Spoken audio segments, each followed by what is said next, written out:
Welcome to the Infinite Podcast. My name is Carlos Andres Ruiz, and I am here with my wife, Melissa Ruiz Vasquez. First of all, you look great. Oh, thank you. How are you? I'm good. I'm enjoying this weather. It's Yes. really warm, but in here, fortunately, the AC's going, Yes. so I like that. But I'm just loving the weather. The Missing the rain, ironically, though. missing the rain. Yeah. You're loving the weather and missing the rain. The whole Duality. duality.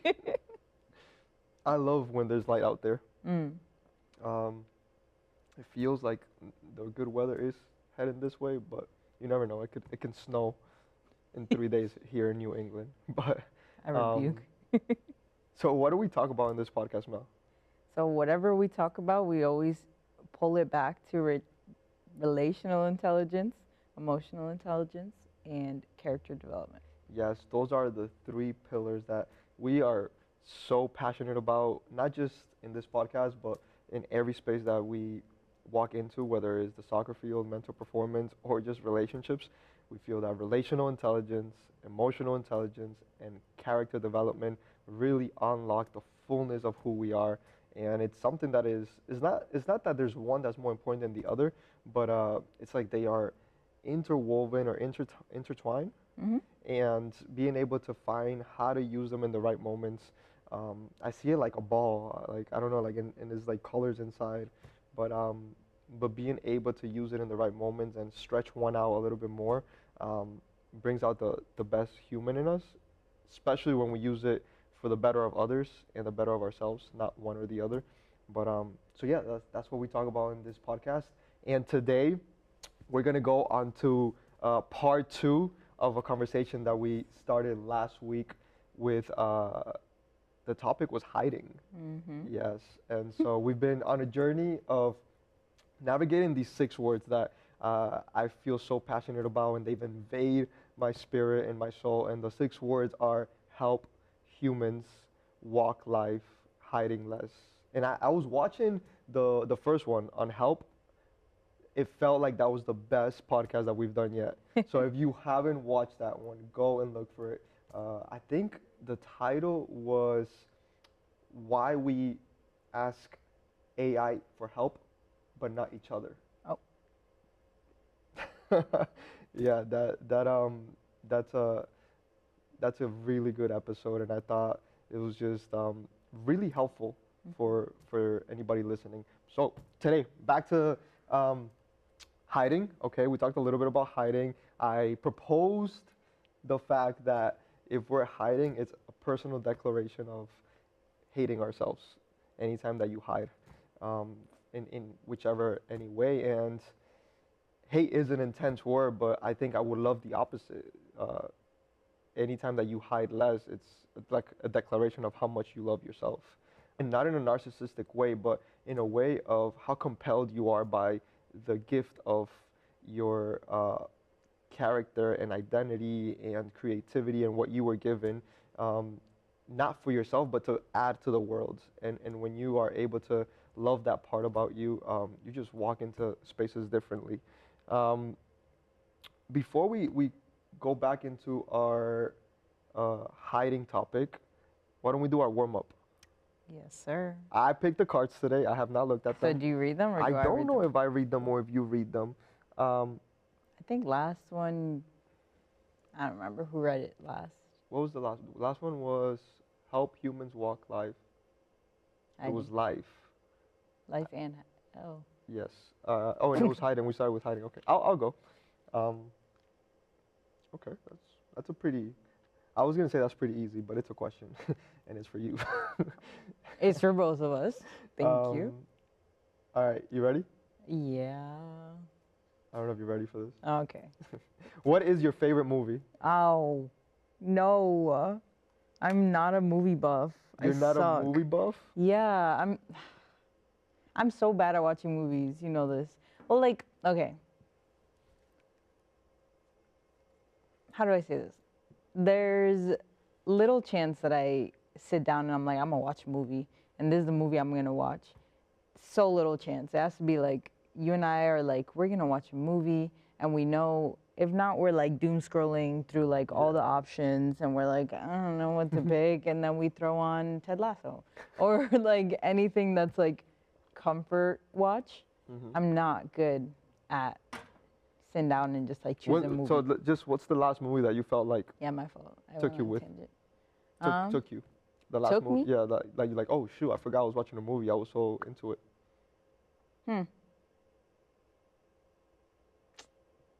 I don't think I really forget that I'm watching a movie. The last movie I went to go watch in theaters was Wicked. Oh yes, I remember you went. Yes. That was good. It was cute. And I'm a sap, so like whenever any movie you is cry? on, of course. Okay. Okay, but like not like oh my god, hysterical cry. Like I was like a little like my eyes got a little like oh, and that's it. But like there are some movies that it's like legit tears going down. Like which one? I guess the first movie that immediately came to mind was Brave. Did you ever watch that one? It's a Disney movie. Is it a girl Yes. with Red hair, curls. I know of it, but I don't know. Yes. Actually, no, I did watch it. Yeah. I remember getting lost in it. Yeah. That one.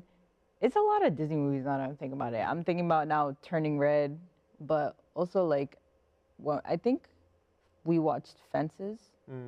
I think that one made me cry, probably. Because like, that was a lot. It was a lot. That was a lot. Most movies, it make me cry. Okay. That's the statement I'm leaving with today. Like, because if they're trying to tug on heartstrings, I'm there. Like, tug away. You Like, do a lot? no, there isn't much. I'm just, once I start watching a movie, I'm like in it. Like, if you, I talk a lot during movies, which I know some people hate, but depending on the movie. But This is such a fascinating topic. I don't know if it'll get us off tangent, but I didn't realize how interconnected was how people experience social media and their real life. And so I normally, when I'm on social media, I'm just looking at things. Maybe I'll like it. If I really love what I see, maybe I'll save it. But that's as far as I go. And then when you were telling me about how you experience social media, you look at the content and then you go into the comments. yeah, that's where it's at. That's where the party's at. Like, what do you mean? And it's not to like comment. It's because the comments is It's an never to extension comment. of the. Yes. And I had never lost myself in the comment section. Anytime I go to the comments, it's because I'm gonna say something, gosh, and I rarely do that. But when we're watching something and I just hear you comment and comment and comment, I'm like, oh, she lives the world in the same way. Yeah. She just always has a comment. Not always, all right? Not always. That's right. Most time. All right, I'm leaving. You can do this by yourself. I'll do it by myself and you just hear your comments coming in. Which then, like, when I ask you for help, with any any piece of content or written thing, like, you immediately have the comments like, you missed this or you missed that or you missed this, in like you missed a period or should this be that. So you're really good detail orientated, and I wonder if that's because the comments, because you have something to say, and you want to hear what people have to say. But I don't know. I like I said, this could take us off topic, but it was fascinating to see that first there's a whole other world of experiencing social media by diving into the comments, not to comment, but to just read. Dude. What do you love? Like, what do you mean by that's the party? Don't I get literally me saw started. a party in there. This is just okay. This is about the comments, and this is a comment episode because, like, say I already watched like a hilarious video. Lately, it's been mostly like Instagram Reels. Say I see something and it's so funny. I know the first comment is going to be Hilarious? like ×2. Like, cause people are so funny and creative. So like, they'll say something and I start cackling. Like, I'm sure I could pull up one. I just go on right now and find the first video. Dude, it's so funny. And like, not only that, then you'll have somebody comment off of that comment. And that one's It's an funny infinite too. cycle? Yes, dude. If it's not that it's a funny video, it's like I'm wondering if somebody is thinking what I'm thinking. Like Okay. I know somebody Why said don't you this. comment? For what? Because by the time I watch the video, there's like a lot of people have already commented, and I'm so, I don't know if this is like, I don't know what this is. I'm not gonna put a label on it, but that I'm like what I think doesn't really matter because it's not unique. I know somebody else had already thought this and already said this, so then I'll go find that comment and maybe I'll give that a little like. So that's my way of saying So like, you yeah, even like the retweet. comments? Yeah, sometimes. Okay. If they're really good, or if I feel like I have a strong opinion enough, I'm like, yeah, like, or like, I will be like almost crying laughing sometimes because of the comments. Like, I don't remember the last comment I liked. dude, remember like throwback Twitter where everything was crazy and threads were a thing? Yeah. It's basically The that. threads were so good. Yeah, the threads on Twitter or X are good. It's the same thing. Those were comments. People were just commenting on this original tweet. Yeah. So And so those Twitter and were X are always funny. just a comment section of life Basically, or the world. Okay. it's like there's an original post, which is the tweet. But or even the post itself is a comment. Yeah, I guess you're commenting on life. Yeah. Politics, whatever. Yeah, but it's the party. It's like where people are going crazy. Like, I know I believe you. it's so funny. I believe love you. it. And you've shown me some that are really funny. Because it's like, it is what you may have thought, or like it gives a different point of view to the same video, and it lands Yeah. the content. So, anyways, you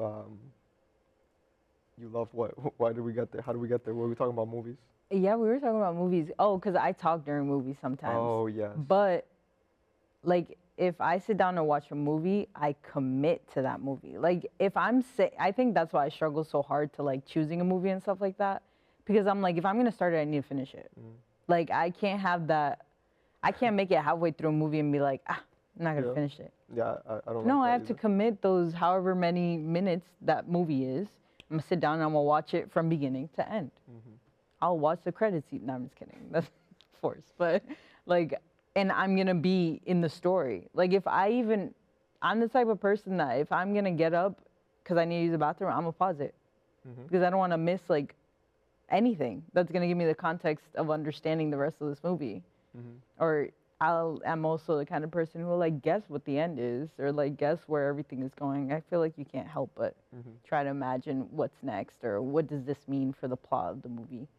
But all that to say that it's much easier, I think, in my head to commit to something Disney because I know it's going to be lighthearted. Because if I'm so invested in the plot and you put on something devious or scary or like aggressive, like gory, like I can't be fully in that with you, or I'm gonna opt out to not be in it because I don't want to be a gladiator who's like killing a bunch of people or a possessed person. So I'm probably just gonna stick to Pixar and Disney, and I know there's gonna be parts that make me sad, happy, mad, all in one movie, and I'm gonna be okay with it. No, there are some very good movies with Disney that even end up landing as like, I know you haven't asked, but one of my favorite movies Shut up. is Inside Out. Yes, that one's so good. Inside Out is great, and I can't say it's my favorite movie because it's my sister's favorite movie. I feel like she has, Y'all can't have the same. no, she has ownership, she has rights. Okay. I do love Soul. Soul is really Soul is good. But yeah, it's light, but I do like how connected they are to the real world, and they send a pretty, I don't know if it's challenging or like it puts you to like, oh shoot, there's an extension of that in me here, even though that's cartoons. So yeah, so I like that. I wonder, it's the common thing is such a like case study because You call me a case study? we all are a case study. Because it actually reveals so much of the person. Like I don't live in the comments, and one of the episodes you talked about me being like Roy, and like I don't really care what people have to comment. Yeah, that's it. That's it. You don't care. I don't care about what people that are not part of my circle have to say. If you comment or if people that are close to me comment, if I knew that you guys commented, I would go see what you guys say because I care what you say. But I'm very desensitized from the from going to search for the comments. And I do think that you do have a high value for what people have to say, and that is seen in the comments, but also in the real world. Um, I think it also speaks of, for me, is that I feel that I believe that I have something to say, even when what I have to say may not even be as important. I believe in that, and I wonder if like you feel a little bit less that like what I have to say doesn't really matter, that other people say it. And I think that there's no good or bad. It's like we were talking today about how people are so uh, people are so stimulated right now by being the owners of the vision and making the vision happen, and everybody wants full autonomy of what their vocation is, and everybody wants to be the CEO. But if everybody's a CEO, there's no employees, and we are losing the beauty of somebody has a vision that's compelling, and then you have a group of people that run with them in that vision for a certain amount of time. But it almost seems like I'll run with your vision until I get more status so I can do my own vision. And and there's a beauty to the leader and the follower. And even yesterday when we were, you sent me a video about Genesis and how the woman was created to be the helper. And we confuse the helper as like, oh, I'm a contributor. When in reality is like the helper was created to help as an essential, not as a contributor, in a way that if you don't have my help, you're not going to be able to execute whatever it is that you want. And they were talking about how the word that God uses in the Hebrew, or the word that's there in the Hebrew, translates to the way that God describes himself.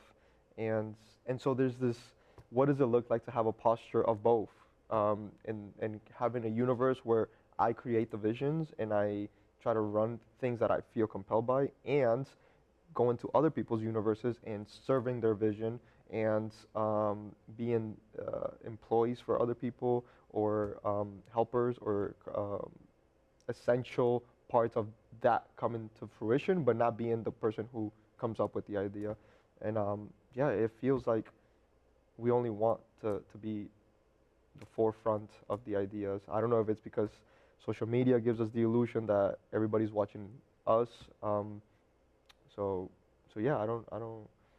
But it is an interesting point of view, that sometimes I think some people would say, if people are more like you, they would say like, no, that person's just a narcissistic, and they just want to be heard. And then a person like me would say like, no, that person doesn't believe in what they want to say. It was like, no, like those two are so important to however we progress humanity forward. Yeah. We were going to talk about hiding, and that's where we ended up going. Yeah.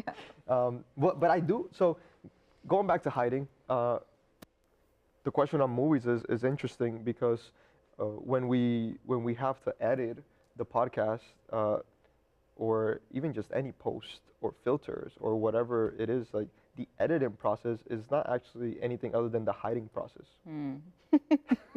Yeah.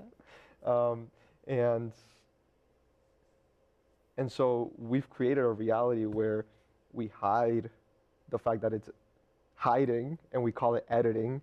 And on the other side of editing, what we've perceived is that on the other side of editing is a better version, which technically what we're actually saying on the other side of hiding is a better version.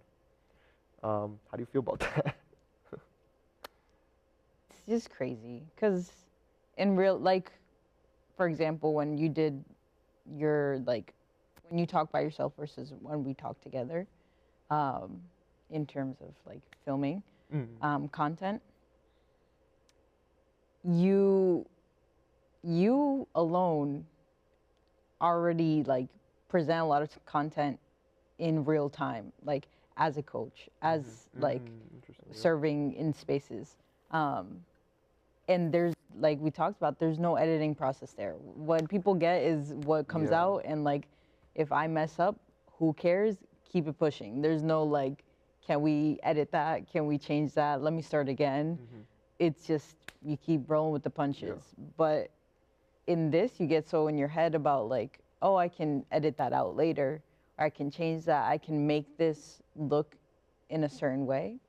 And at what point does it become that I'm editing out, I guess, the humanity to talk about what we, when we talked about humans, all the mistakes I make, all the likes I say on this dang thing that irritate me when I have to listen to it, all the all the whatever, the things that we don't like, or the things that I might say that I'm like, ooh, I don't know how anyone's gonna take that, that you want to just like take out. But like, if we were live right now, and someone decided to watch our one viewer decided. That's interesting. Like- the fact that you call it live. So when anytime you edit, you're like, it's more from a dead point of view. Like your content is more dead the more you edit it. And I think that's probably why, at least for me, I prefer the stories, like watching the stories on Instagram, or even just social media itself, because social media gives you the illusion that you're getting insight in somebody's real world. And as opposed to when you see, for example, Denzel Washington in a movie. And there's something stimulating about seeing Denzel Washington outside of a movie, because it's the human that like, oh, what is his lifestyle? Because if I can relate to him outside of the movie, then I can relate more because I am not a Hollywood star. And so I think social media captures the illusion, or a less filtered version of like the celebrities. So we appeal to that, and so I do feel that we crave it. Like we crave to see the most authentic version of this person. That's why we follow these famous people on these platforms.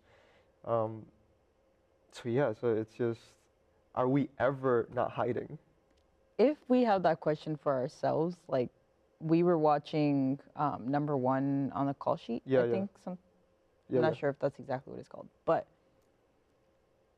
I can't help now, especially with the frequencies and everything we learned about like a motivator and a performer. Actors are literally called performers, or like they're performing. I can't imagine the psychological, like, I don't understand how they do it. Like they go, say you do a movie, you're in that character for like a year plus. Like so much time of your day you're spending acting like somebody else. And if that's not similar to who you are, and some of them do, what's that called? I don't know, where they like act like that, their character all the time, all day, so that they like really sell it for the movie. Dude, I don't know how they do that. In that documentary, there was a line that shook me from, I think it was Jamie Foxx, that said, I figured out how to be invisible. Yeah. And because I became invisible, I actually became one of the best.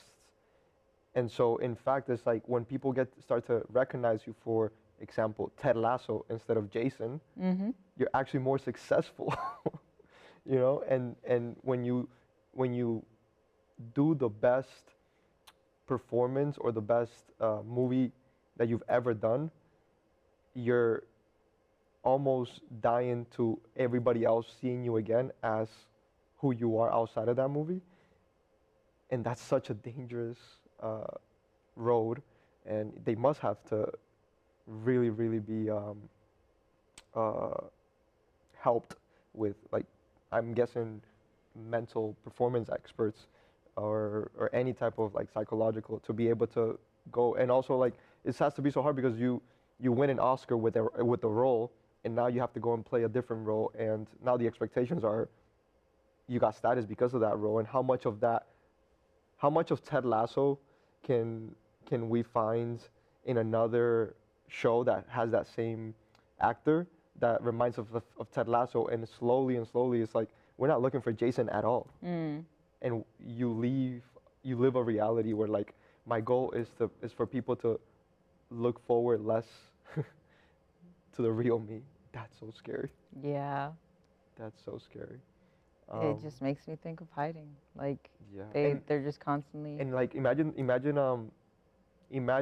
Jason, the actor of Ted Lasso. We go by first name, you know. Yeah, yeah. My boy Jason. My boy Jason.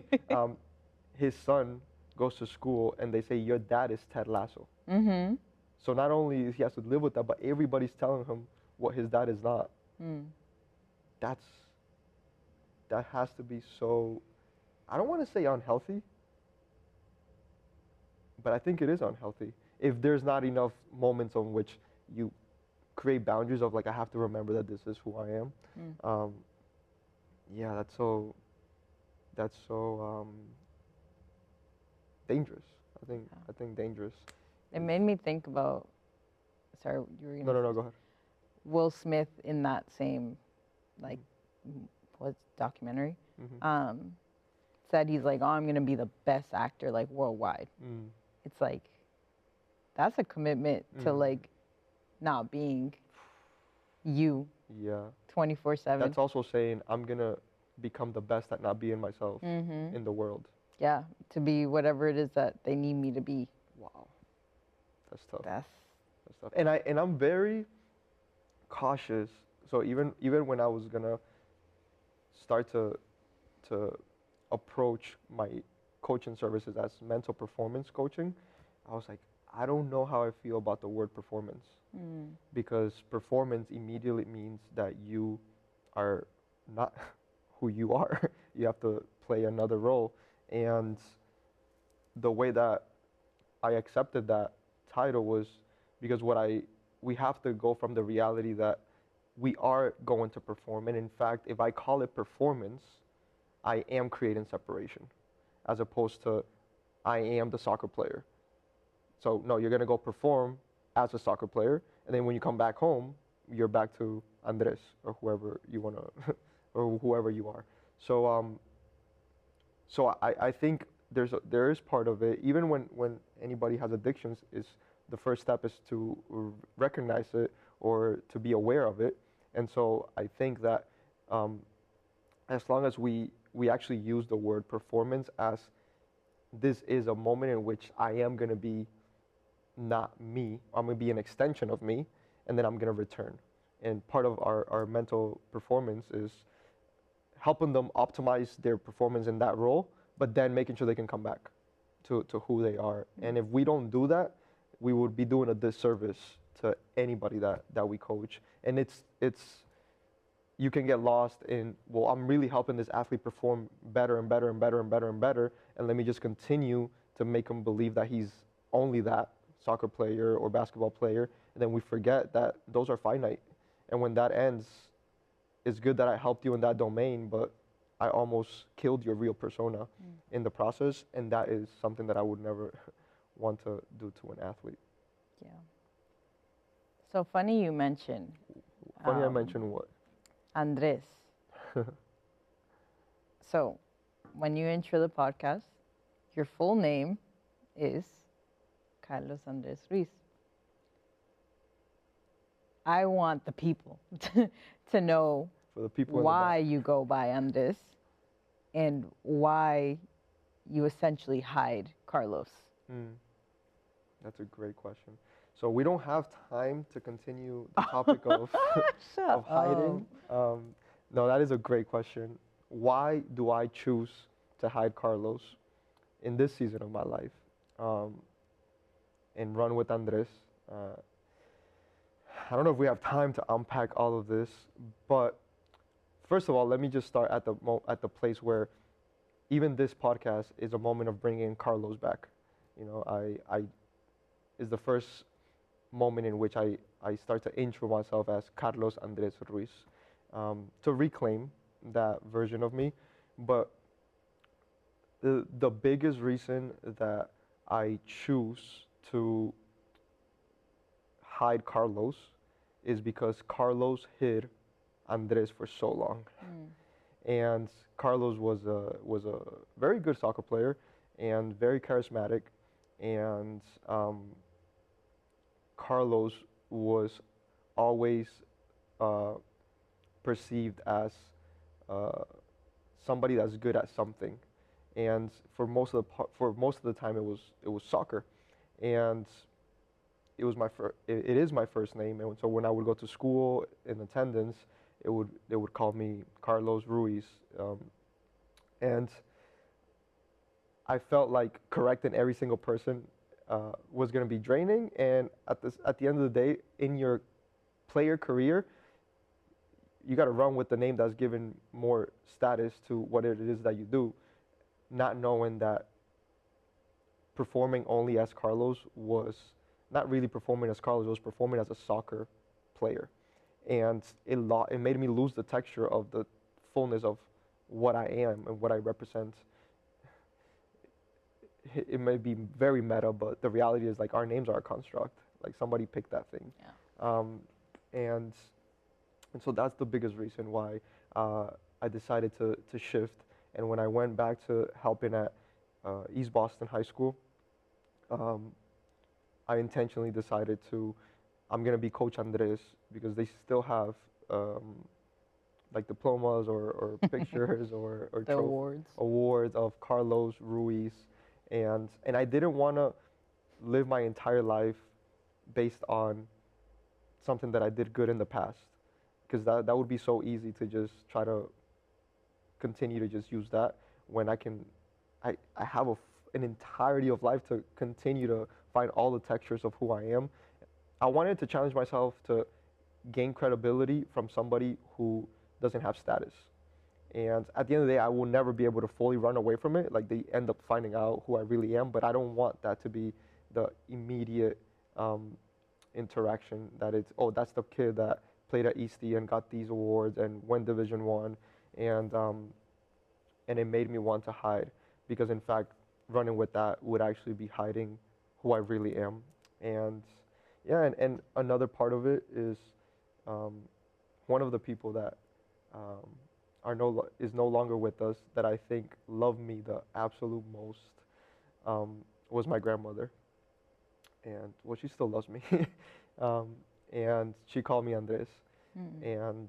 and my sister calls me Andres, and those are two very very important people to my existence, and I could have the worst day or the best day, but they would love Andres, and Andres didn't need to perform well or get a scholarship or get degrees for them to love me. My grandma, like, what does she know or care about a master's degree Yeah. or a scholarship? She was fully in love with um, the moments in which we interacted, and that made me want to continue to be Andres. So to answer your question, that's why I hide Carlos, but I am in the process of bringing them back together because I think Carlos made a lot of bad decisions, Mm-hmm. and that when I put these two personas, like Andres is not proud of all the things that Carlos did, and it's almost like reconciliation with Carlos and understanding why I did some of the things that maybe I would not have done, but it was from taking advantage of the status that Carlos gave me, and um, and yeah, so thank you for asking. That's a really good question that I think helps people understand the dynamic that even when you try to hide less, um, hiding is a reality that we can't run away from, but we can attempt to become the most authentic version of ourselves, and that's also part of the reason why in those 6 words, and we'll close with this because it'll help us transition um, into the next episode. But that's why the end is less, because we never actually achieve help people walk life not hiding. Mm. It's it's really difficult, and so if we can at least do it less, I think it's going to be really important. Not really important. If we can at least do it less, I think we will run into the more authentic version of who we were designed to be. Um, yeah, so we'll end it there. This was fun. This was I love talking about shows, movies, and then connecting it to our real world. Is there anything that you would run away with today? I think what helps me is like, is there something that you would like to from this conversation to teach our kids? Don't be an act. No, I'm just kidding. Don't be an actor. No. I think the lifestyle's got to be hard. Or maybe like running along with that is that pay attention to the people that don't need you to edit to love you. There it is. That's the one. That's it. Yeah, I'm gonna take that. You're gonna take Thank that you. one? Yeah. What did I say? Like it just sounded correct. Yeah, it sounded good. No. Pay attention to the people that don't require you to edit yourself. And like still love you. Yeah. Without that editing process. Yeah. That's good. Cool. Well, thank you for loving me because you see me in the unedited and in the edited versions and you still believe in me. In the same way that my grandma did. And that makes me emotional. I love you and we'll see you guys next episode.